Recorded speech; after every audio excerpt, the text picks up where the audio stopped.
皆さんこんにちは。今日も一緒に日本語の勉強を始めましょう。この動画にはいろんな言語で字幕を用意しているので、必要であれば画面の下にある CC ボタンから字幕を設定してみてくださいね。はい、ということで今日は東京駅の近くに来ています。あそこに黄色いバスが止まっているのが見えますか？あれははとバスといって、東京観光といえばこれというくらい有名な観光バスです。黄色い車体がすごく目立ちますよね。今日の天気は晴れで、気温はだいたい10度前後です。今は12月なんですけど、この時期にしては少し暖かい日になりました。風もなくて散歩するにはちょうどいいですね。もうすぐ今年もおしまいですね。皆さんは今年どんな1年を過ごしましたか？日本では12月のことを師走とも言うんですが、先生も走り回るくらい忙しい月という意味があるんです。この時期、丸の内のようなオフィス街では夜になると忘年会という飲み会がたくさん行われます。年を忘れる会と書いて忘年会。1年間の嫌なことや苦労をお酒を飲んで忘れようという日本の文化ですね。皆さんの国にも似たようなパーティーはありますか？日本の年末年始、皆さんはどんなイメージがありますか？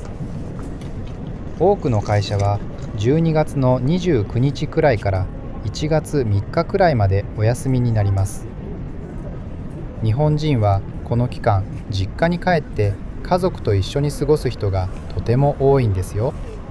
大晦日には年越しそばという長い麺を食べて、健康で長生きできますようにって願ったり、テレビで紅白歌合戦という有名な歌番組を見たりします。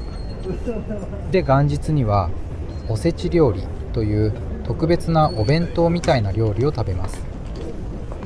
これは四角い箱に入っているんですが、箱を重ねることで幸せが重なりますようにという願いが込められているんです。最近は家でこたつに入ってみかんを食べながらのんびり寝て過ごすなんていう寝正月の人も多いですけどね。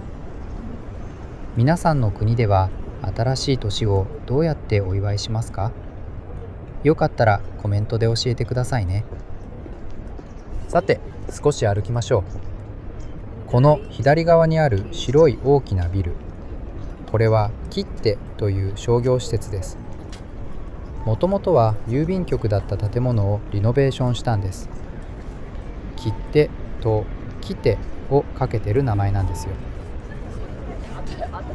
このビルの面白いところは、下の階は昔の郵便局のデザインを残していて、上の方は近代的なガラス張りになっているところです。古いものと新しいものがミックスされているのが今の東京らしいですよね。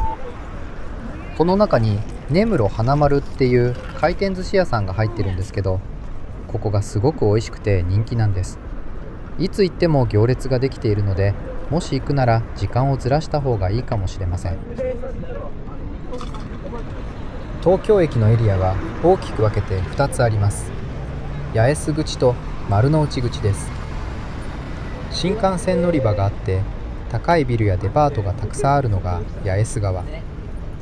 そして今私たちがいるちょっと歴史的でレトロな雰囲気があるのが丸の内側です。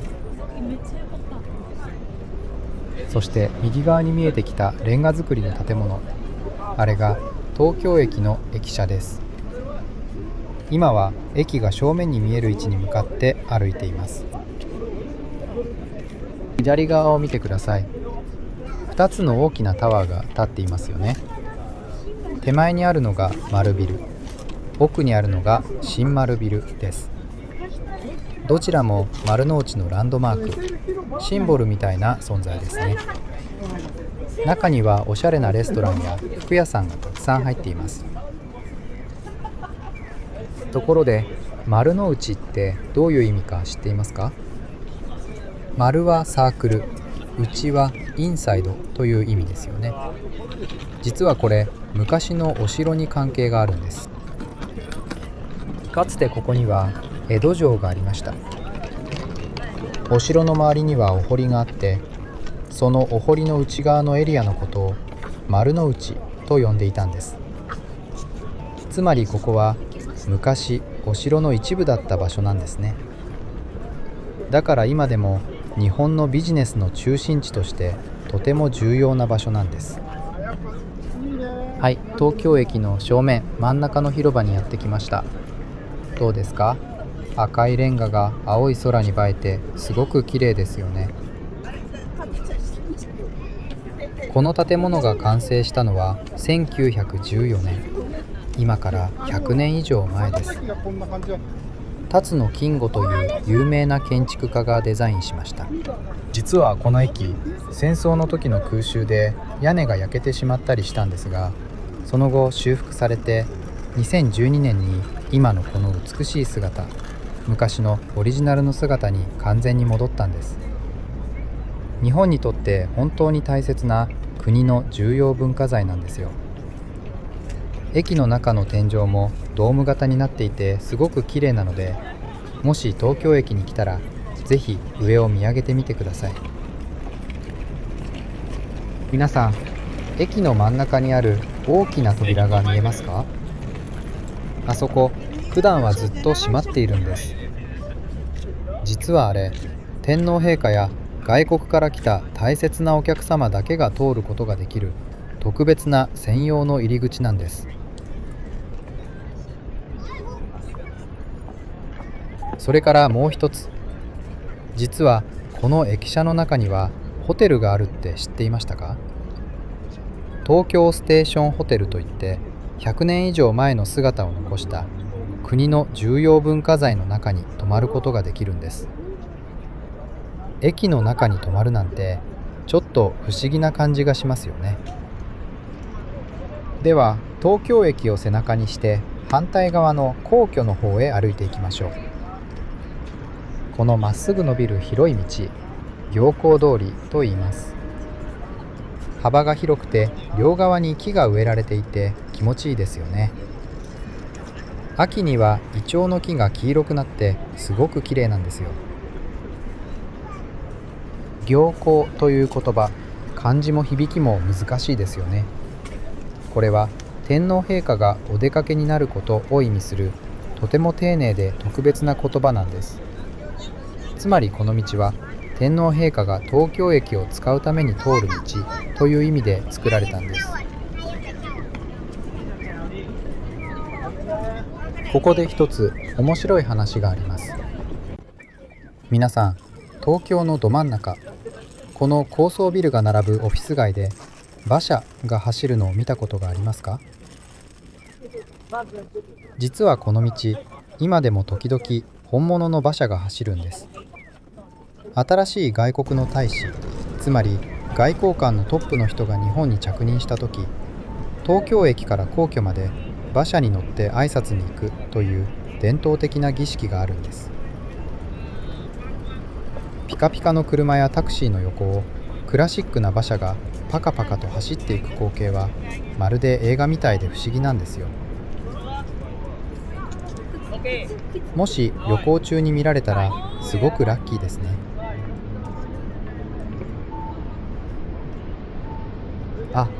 あそこにウェディングドレスを着た人がいますね。見えますか？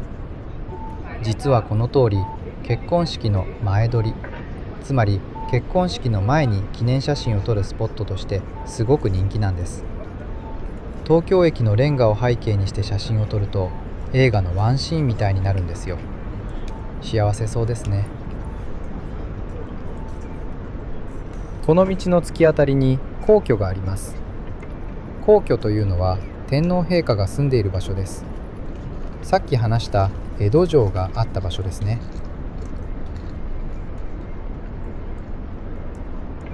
歩きながら両側にある木を見てください。これはイチョウの木です。今は冬なので葉っぱが落ちてしまっていますが、秋になるとこの通りが全部黄色に染まって黄金のトンネルみたいになるんです。あと歩いていて気づきませんか？道がすごく広くて、そして綺麗ですよね。ゴミが全然落ちていません。東京は人が多い街ですが、特にこの丸の内エリアは日本のビジネスの顔という場所なので、掃除が行き届いていて本当に清潔です。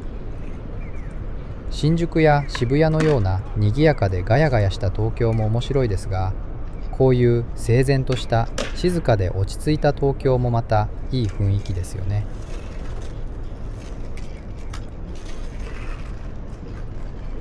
さて、この丸の内は今でこそ世界的な企業が集まるビジネス街ですが、明治時代ここがどんな場所だったか知っていますか？実はここ、ただの原っぱだったんです。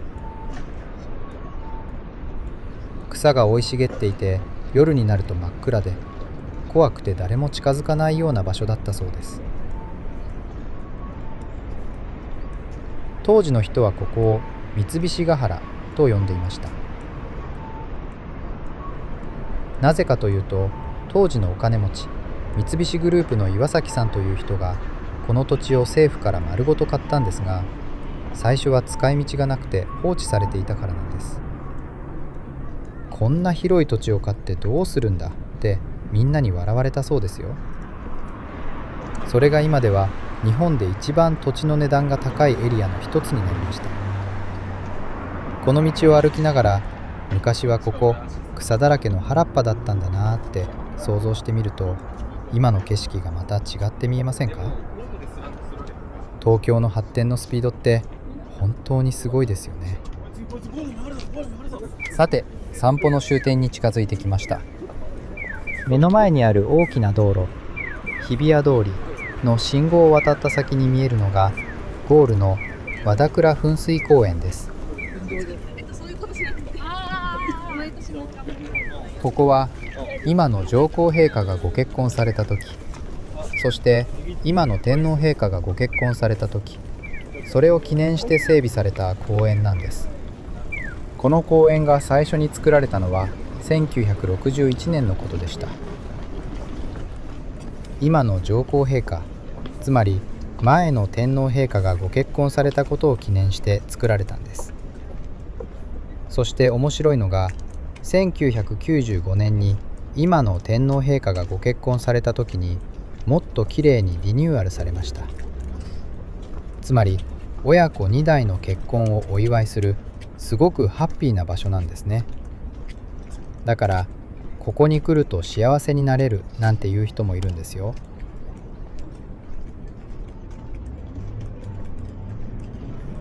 今私たちが渡っている橋の下には水辺が広がっていますね。これを日本語でお堀と言います。英語だと moat ですね。綺麗だなぁと思って見ているかもしれませんが、これはもともと景色のためじゃなくて、お城を守るための水の壁だったんです。敵が簡単に攻め込んでこられないように、わざと地面を深く掘って水を溜めたんですね。このお堀、どれくらいの大きさだと思いますか？今見えているのはほんの一部なんです。実は昔、江戸城のお堀はここを中心にして渦巻きのようにぐるぐると東京の街全体を囲んでいたんです。のの字を描くように掘られていて、その長さは全部で 15km 以上もあったと言われています。当時は世界でも最大級の要塞都市だったんですよ。さて、和田倉噴水公園の中に入りました。どうですか？一歩中に入っただけで雰囲気が全然違いますよね。この公園のデザイン、コンクリートや石を使ったすごくモダンでかっこいい作りなんですけど、周りの松の木とも不思議と合っていますよね。ベンチに座って本を読んでいる人や、ぼーっと水を眺めている人がいます。日本語のリスニングどうでしたか？